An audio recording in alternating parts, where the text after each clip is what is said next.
গিয়েছে সেটা।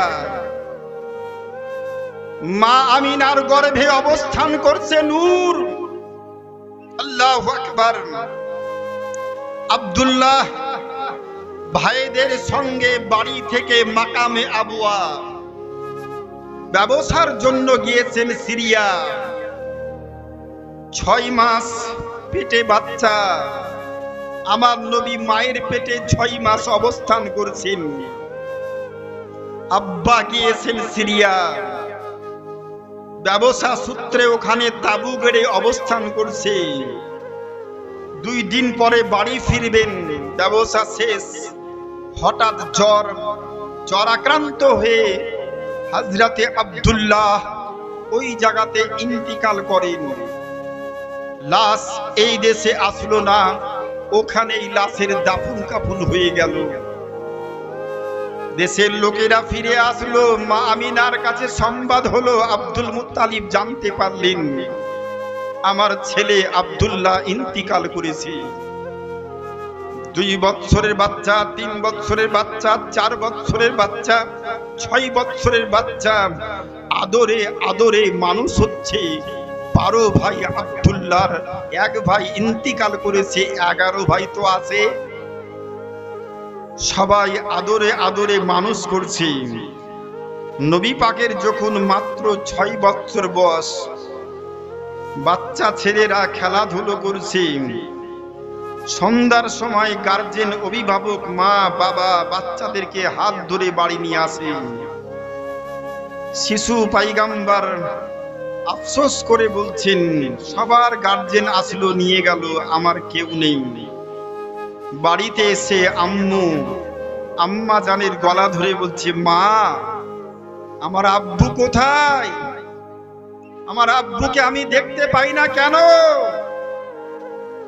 মা আমিনা বললেন, তোমার আব্বু ঘুমিয়ে আছে। সবার গার্জেন আব্বু আসে, নিয়ে যায়, আমার আব্বু আসে না। দেখার মনস্থ করলেন। মা আমিনা সকালবেলায় বাচ্চাকে নিয়ে চললেন সিরিয়া মাকামে আবুয়া। মাকামে আবুয়া গেলেন। শরীর ক্লান্ত হয়ে পড়েছে, কাছাকাছি পৌঁছে গিয়েছেন। বাবুল গাছের নিচে মা আমিনা শুয়ে পড়লেন। শরীর চলে না। আঙুল দিয়ে দেখিয়ে দিলেন, ওই উঁচু জায়গাটা তোমার আব্বুর কবর, তোমার আব্বু ওখানে শুয়ে আছে, যাও। নবী জিয়ারত করলেন। 6 বছরের বাচ্চা হাউমাউ করে কান্না করে মায়ের কাছে আসছেন। ততক্ষণে মা আর পৃথিবীতে নাই। মা আমিনা মাকামে আবুয়া বাবুল গাছের নিচে শেষ নিঃশ্বাস ত্যাগ করেছেন। ইন্না লিল্লাহি ওয়া ইন্না ইলাইহি রাজিউন। শৈশবকাল খুব কষ্টের কাল। আব্দুল মুত্তালিব পোতাকে লালন পালন করছে, বাপ হারা মা হারা সন্তান। মনস্থ করলেন নবীর 8 বছর বয়স, কোন গুরুশালা পাঠশালায় নবীকে ভর্তি করাতে হবে। সকালবেলায় কোন গুরুর কাছে পাঠাবো ভর্তি করাতে। মনস্থ পাকা। ওই রাত্রে আব্দুল মুত্তালিব ইন্তিকাল করলেন। 6 বছর বয়সে মা মনস্থ করলেন বাচ্চাকে কারো কাছে পড়াতে হবে। সকালবেলায় আবুয়া সিরিয়ায় গিয়ে মা ইন্তিকাল করলেন। আব্দুল মুত্তালিব নবীর 8 বছর বয়স, মনস্থ করলেন পোতাকে কারো কাছে পড়াতে হবে। যেই রাত্রে মনস্থ করলেন ওই রাত্রে ইন্তিকাল করলেন। বুঝতে পেরেছে? 8 বছর বয়স নবীর আব্দুল মুত্তালিব ইন্তিকাল। চাচাদের কাছে লালিত পালিত, চাচাদের কাছে প্রিয়, চাচির কাছে পর। সব চাচারা বলছে, আমি দেখবো, আমার বাড়িতে থাকবি। বাড়িতে নিয়ে যায়, এই ভাতিজাকে নিয়ে আসলাম, দেখাশোনা সব করবি। মুখটা বেঁকিয়ে যায় চাচিদের। নিজের ছেলে মানুষ করতে পারি না, পরের ছেলে মানুষ করব। দায়িত্ব ভার নিলেন আবু তালিব রাদিয়াল্লাহু তাআলা আনহু, যিনি ছিলেন হযরত আলী রাদিয়াল্লাহু তাআলা আনহুর আব্বাজান। বাহ্যিক সম্পর্কে তিনি ছিলেন নবী পাকের আপন চাচাতো ভাই। বাহ্যিক সম্পর্কে দুইজন ছিলেন, হযরত আলী আর আমার নবী, আপন চাচাতো ভাই। কিন্তু পরবর্তীতে আপন চাচাতো ভাই, কিন্তু পরবর্তীতে শ্বশুর জামাই। হযরত আলী জামাই আর নবী হচ্ছেন হযরত আলীর শ্বশুর। তখনকার সময়ে এইরকম বিয়ের প্রথা জায়েজ ছিল। আমার একটা কথা বলার জন্য ঘটনাটা নিয়ে আসলাম। নবী কারো নিকটে পড়লেন না, আল্লাহ পড়ালেন না। যখনই মনস্থ করছে পড়াবো, ভর্তি করব, আল্লাহ বলছে আমি পড়তে দিব না। তুই পড়াবি কেমন করে? পড়া। মা চিন্তা করলো পড়াবো, 6 বছর বয়সে ইন্তিকাল। দাদু চিন্তা করলে পড়াবো, 8 বছর বয়সে ইন্তিকাল। আবু তালিব ভাবলো পড়াবো, আবু তালিব 11 বছর নবীর বয়সে ইন্তিকাল। আল্লাহ বলছে পড়াবো না। আমি তো নবীকে সৃষ্টি করে হাজার হাজার বছর ধরে আরশ আজিমে রেখে পড়িয়েছি আমি আল্লাহ, পড়েছে আমার রাসূলুল্লাহ। নবী এমন স্কুলে পড়লেন যে স্কুলের শিক্ষক হচ্ছেন আল্লাহ, ছাত্র হচ্ছে রাসূলুল্লাহ। স্কুলের নামটা ছিল পবিত্র আরশে মুআল্লা। নবী এমন স্কুলে পড়লেন যে স্কুলের শিক্ষক হচ্ছেন আল্লাহ, ছাত্র হচ্ছে রাসূলুল্লাহ। স্কুলের নামটা হচ্ছে আরশে মুআল্লা। আল্লাহ পাক নবী পাককে সম্বোধন করে বললেন, ওয়া আল্লামাকা মালাম তাকুন তাআলাম। হাবিব গো, আমি আল্লাহ তোমাকে শিখিয়েছি, পড়িয়েছি ওই সমস্ত বিষয় নবী যা তুমি জানতে না, যা তুমি জানতে না। কবরের সংবাদ জানতে না, হাসরের সংবাদ জানতে না, কবরের সংবাদ জানতে না, আকাশের সংবাদ জানতে না, জমিনের সংবাদ জানতে না। যা যা নবী তুমি জানতে না, আমি আল্লাহ তোমাকে জানিয়ে পড়িয়ে পৃথিবীর শিক্ষক করে প্রেরণ করেছি। জোরে বলবেন না সুবহানাল্লাহ। যাকে আল্লাহ পৃথিবীর শিক্ষক করে প্রেরণ করেছেন, নবী আমার পৃথিবীতে আসলেন। আমার বলার উদ্দেশ্য এখানে খুব সংক্ষিপ্তকরণে টু দি পয়েন্ট কথা। কি কথা? নবী মক্কার মাটিতে যেই দিন আগমন করছেন, যেই দিন মায়ের গর্ভ থেকে প্রসবিত হচ্ছেন, মা আমিনা বলেন আমার পেটে বাচ্চা এসেছে। অন্যান্য মেয়েদেরকে জিজ্ঞেস করি, পেটে বাচ্চা আসলে মাসিক ঋতুস্রাব বন্ধ হয়ে যায়, বাচ্চার খোরাক হিসাবে আল্লাহ ওখানে পৌঁছে দেন। মা আমিনা বলেন আমার গর্ভে সন্তান আমি কোনোদিন অনুভব করতে পারি নাই। 6 মাস, 7 মাস, 8 মাস, 9 মাস, 10 মাস পর্যন্ত আমার শরীরের কোনো পরিবর্তন ঘটেনি। শরীরের কোনো পরিবর্তন ঘটেনি। পূর্বে যেমন ছিলাম শেষ পর্যন্ত তেমন ছিলাম। 11 রবিউল আউয়াল, এই রবিউল আউয়াল তারিখের মাসের 11 তারিখে সূর্য অস্তমিত যাবার পর হঠাৎ শরীরের মধ্যে ক্লান্তিবোধ, প্রসব যন্ত্রণা শুরু হলো। মা আমিনা ভাবছিলেন বাড়িতে কেউ নেই, এই অবস্থায় আমাকে কে দেখাশোনা করবে? কে আমাকে দেখাশোনা করবে? প্রসব যন্ত্রণা শুরু হয়েছে। মা আমিনা বলেন যত রাত্রি বাড়ে তত যন্ত্রণা বাড়ে। হঠাৎ করে লক্ষ্য করলাম আমার বাড়ির জানালা দরজা চতুর্দিক থেকে বারবার বারবার কেউ যেন উকি মারছে। উকি যখন মারে আমি দেখলাম চারজন অপরিচিত মহিলা। গ্রামে ওদের বাড়ি না। 4 জন মেয়েকে দেখলাম। 4 জন মেয়ের হাতে সারাবান তহুরা, জান্নাতি সারাবান তহুরা। প্রত্যেকের কাছে একটা করে কাপড় আর ওই 1 গ্লাস করে শরবত। তারা আমার বাড়ির দিকে উকি মারছে জানলা দরজা দিয়ে। মা আমিনা বলেন যখন আমার বাড়ি জানলা দিয়ে, গেট দিয়ে, দরজা দিয়ে উকি মারছিল, তাদের সৌন্দর্যে, তাদের চেহারার সৌন্দর্যে যখনই উকি মারে, ওদের চেহারার সৌন্দর্যে আমার ঘরটা পুরো আলোকিত হয়ে যায়। যখনই উকি মারে তখনই আলোকিত হয়ে যায়। আমি প্রথমত হচ্চকিয়ে গেলাম, কি দেখছি কি দেখছি। কিছুক্ষণ পরে দেখলাম সবাই আমার কাছে এসে হাজির। জিজ্ঞেস করলাম কে? বলে আমি আসিয়া। তুমি কে? আমি মরিয়াম, আমি ঈসা পয়গম্বরের মা, আমি ফেরাউনের স্ত্রী, আমি মূসা আলাইহিস সালামের স্ত্রী। চারজন মহিলা আশেপাশে। তোমরা কেন? আল্লাহর তরফ থেকে আল্লাহ আপনার সেবা করার জন্য ধাত্রী মা হিসাবে, দাইমা হিসাবে আপনার নিকটে আল্লাহ আমাদের পাঠিয়েছেন। যদি বলবেন না সুবহানাল্লাহ। আমার আল্লাহ পাঠিয়েছেন, নবী পাক প্রসাবিত হচ্ছেন, পৃথিবীতে আসছেন। রবিউল আউয়ালের এই সকাল বেলায় মুহাদ্দিস মুফাসসিরকে জিজ্ঞেস করা হলো, নবী পাক সকালে কেন? নবী পাক যখন পৃথিবীতে আসবেন, গোটা সৃষ্টি জগতের মধ্যে আনন্দ উল্লাস তৈরি হয়েছে।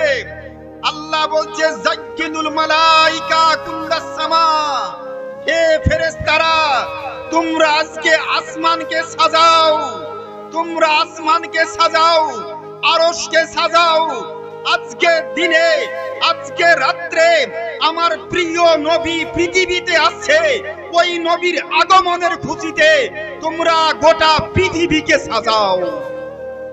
জিবরিল আমিন বলছে আল্লাহ কেমন করে সাজাবো? মা আমিনা বলেন, আমার বাচ্চা যখন প্রসব হলো, আমি ফাবসারতু আইনি, আমি আমার চোখ দিয়ে দেখলাম, চোখ দিয়ে দেখলাম চতুর্দিকে আলোক রশ্মি ছড়াচ্ছে। আমার বাড়ির ঘর থেকে ফাখারাজা নূরি মিন বাতানি, আমার শরীর থেকে যখন এক ঝলক নূর বেরিয়ে গেল, ওই নূরের আলোতে আমি ইয়ামান দেশের, শাম দেশের বড় বড় অট্টালিকাগুলো আমার ওই সন্তানের নূরের আলোতে আমি দেখতেছিলাম। আকাশের ফেরেশতাদের মধ্যে আনন্দ উল্লাস শুরু হয়েছে। সকলের মধ্যে একটা আনন্দ উল্লাস। ফেরেশতারা দলে দলে মা আমিনার বাড়ির চতুর্দিকটা ঘেরাও করেছে। সবাই মিলে একসঙ্গে পড়তেছিল তালা আল বদরু আলাইনা, আমাদের মধ্যে আবির্ভূত হয়েছে পূর্ণিমার চাঁদ, আমাদের মধ্যে এসেছে পূর্ণিমার চাঁদ। পূর্ণিমার চাঁদ এসে উপস্থিত হয়েছে। মা আমিনা বলেন, আমি লক্ষ্য করলাম আল্লাহ পাক আমার যেই দিন বাচ্চা প্রসব হলো, আমার কাছ থেকে বাচ্চার পেটের নাড়ি যুক্ত থাকে সবার, ভিন্ন ছিল, আলাদা ছিল, কাটা ছিল। আমার নাড়ির সঙ্গে বাচ্চার নাড়ির কোনো সংযুক্ত ছিল না, সম্পূর্ণ ভিন্ন ছিল, আলাদা ছিল। আমি দেখতে পেলাম আল্লাহ জিবরিল আমিন ফেরেশতা দিয়ে পৃথিবীর চাঁদ জায়গাতে চারখানা পতাকা গেড়ে দিয়েছেন। এক কাবা বাইতুল্লাহর ছাদের উপরে শান্তির পতাকা। পতাকা সম্পর্কে আমি গত কালকেই বলছিলাম একটা জায়গায়, পতাকা, পতাকার গুরুত্ব। সব দেশে পতাকা আছে। বাংলাদেশের রাষ্ট্রীয় পতাকা, বাংলাদেশের রাষ্ট্রীয় পতাকা, পাকিস্তানের রাষ্ট্রীয় পতাকা, সৌদি আরবের রাষ্ট্রীয় পতাকা, জাতীয় পতাকা, ভারতবর্ষের জাতীয় পতাকা। প্রত্যেক দেশের আপন আপন একটা পতাকা আছে, নাই? সবার একটা পতাকা আছে। প্রত্যেকটা রাজনৈতিক দলেরও পতাকা আছে। যদি আমার মতো আলমগীর মৌলবীকে দেখে টিএমসি পতাকা হাতে নিয়ে ইসলামপুর বাজারে ঘুরে, সব লোক বলবে, দেখবে আর বলবে আলমগীর মৌলবী ওই পার্টিতে ঢুকে গিয়েছে, বলবে না? যদি সিপিএম পার্টির পতাকা নিয়ে আমাকে চলতে দেখে, আলমগীর মৌলবী সিপিএম পার্টিতে ঢুকে গিয়েছে। যে যেই পার্টির পতাকা ধরে ওই পার্টিতে সে ঢুকে যায়, তাকে ওই পার্টি হিসাবে পরিচিত লাভ করে। আমার বলার উদ্দেশ্য, সৌদির পতাকা আলাদা, পাকিস্তানের পতাকা আলাদা, বাংলাদেশের পতাকা আলাদা, গোটা পৃথিবীর মুসলমানদের পতাকা কি? গোটা পৃথিবীর মুসলমানদের পতাকা হচ্ছে নবীর জন্ম দিবসের পতাকা। জোরে বলুন, এই পতাকা যার হাতে থাকবে ও হবে মুসলমান। ও মুসলমানের পতাকা, ওটা কোনো দেশের পতাকা না, ওটা হচ্ছে আমার মুসলমান ধর্মের পতাকা। নবীর জন্ম যেদিন পৃথিবীতে হলো, নবীর জন্মের খুশিতে আল্লাহ পাক পৃথিবীর পূর্ব পশ্চিমে দুইখানা পতাকা জিবরিল আমিনকে বলছেন কাবা বাইতুল্লাহর ছাদের উপরে পতাকা গেড়ে দাও, আর বাইতুল মুকাদ্দাস ফিলিস্তিন অবস্থিত ওখানকার ছাদে একটা পতাকা গেড়ে দাও। মা আমিনা বলেন আমার শরীর থেকে যখন নূরটা বের হলো, ওই নূরের আলোতে আমি শাম দেশ, ইয়ামান দেশের প্রত্যেকটা বাড়ি ঘরকে আমি দেখতেছিলাম। এই বিশ্ব নবীর আগমন সম্পর্কে আজকে বহু জনের বহু কথা। বা ওই যে জন্ম দিবস পালন করা চলবে না, দিন ধার্য করে কোনো অনুষ্ঠান করা চলবে না, হাদিসে নিষেধ আছে তোমরা কোনো দিন করে কোনো কাজ করবে না। কোন হাদিসে যে পড়েছে বলতে হয় বলে দেয়, যখনই জিজ্ঞেস করায় কোন হাদিসে দেখাও, শুনেছি। কার কাছে শুনেছ? আমার গুরুর কাছে। ওকে গিয়ে বলছে কোন হাদিসে আছে, আমিও শুনেছি। আর শেষ জায়গার খোঁজ করে পাওয়া যাবে না। শুনেছি শুনেছি বলে শেষ। আমি বলবো মনোযোগ সহকার কথাটা শুনুন। নবীর জন্ম দিবস আমরা কেন পালন করব? এক শ্রেণীর মানুষ বলছে নির্দিষ্ট দিন করে কোনো অনুষ্ঠান করা চলবে না, বাপ মরলে 4 দিনের মিলাদ করা চলবে না, 40 দিন নির্দিষ্ট দিন করে করা চলবে না, ওটা নিষেধ, তাই নাকি? আমি বলেছি কয়েকজন বলি বলছে একেবারে নিষেধ, 40 দিন দিন করে মিলাদ করা যাবে না, হারাম। আপনার বাপের সঙ্গে মায়ের বিয়েটা দিন করে হয়েছিল না বিনা দিনে? যেটা তো দিন করে হয়েছিল। কয়দিন আগে দিন হয়েছিল? প্রায় 20 দিন আগে দিন। আচ্ছা, দিন যেদিনকে হয়েছিল সেদিনকে খাওয়ান দাওয়ান ছিল তো ভালো? বলে হ্যাঁ, উভয় পক্ষেরই খাওয়ান দাওয়ান ছিল। আপনার বাপের মায়ের বিয়ের দিনটা করাতে খাওয়ান দাওয়ান করে মেলা অষ্টমঙ্গলা করে এত টাকা খরচ করে দিন ধার্য করে বিয়ে দেওয়া হলো।